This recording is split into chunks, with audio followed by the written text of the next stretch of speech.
Yes, I'm forced to believe in the Yowie because I've actually heard it on several occasions, and I'm an environmental consultant. I spend my life conducting fauna and flora surveys for clients addressing environmental legislation. I've got a radio show on 2NR ABC Radio.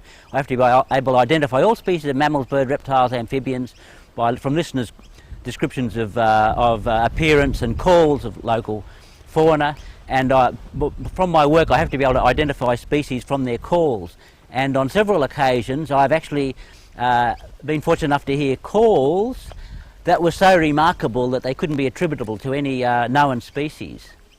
Okay. I believe that the Yowie is a carnivore, a nocturnal carnivore, and so its habitat it needs a range of prey species. So primarily remote and diverse, extensive habitat. Large carnivores, large mammalian carnivores, need very large territories, and so the territory of any pair of these animals would extend for a great many kilometres. So generally large, extensive habitats that have a variety of prey species.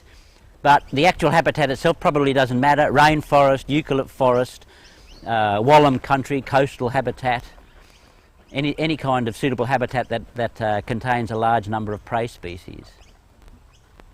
Yeah, I would imagine that they're probably existing in small family groups, in pairs. Very few carnivorous animals live in large societies. Humans and the African lions are examples of species that live in large societies. Most carnivores are forced to live singly or in small family groups. So I'd say it's probably just male and female, and maybe one or two offspring. The first is that up until very recently, the Yowie was a very rare animal. I think it was outcompeted by the combination of the Aboriginal hunters and dingoes working together. And of course the Yowie and the Aboriginals and dingoes were in direct competition, and consequently were reduced almost to the point of extinction and were surviving only in remote localities.